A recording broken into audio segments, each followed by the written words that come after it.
आज देशाचे माजी पंतप्रधान राजीव गांधी यांची जयंती. या निमित्त राहुल गांधींनी त्यांची आई सोनिया गांधींना उद्देशून एक ट्विट केलं आहे. पाहूया.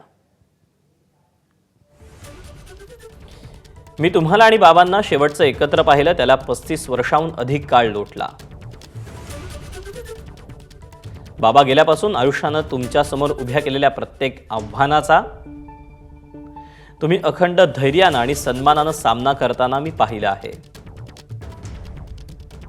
तुम्ही काय काय सहन केलं आणि बाबांनंतर तुमचं आयुष्य किती कठीण होतं हे खरोखर फक्त प्रियंका आणि मला माहित आहे.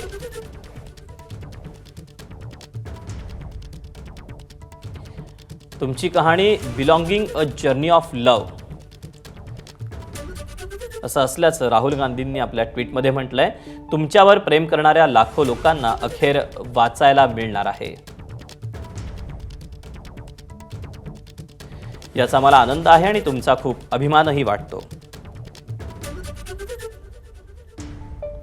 अत्यंत खाजगी असलेली तुमची सुंदर कहाणी जगासमोर मांडणं किती कठीण होतं हे मला माहीत आहे. आज त्यांच्या वाढदिवशी बाबा आपल्या सुंदर सोनियाकडे अभिमानानं पाहत आणि हसत असतील असं मला दिसत आहे, असं ट्विट राहुल गांधींनी केलेलं आहे.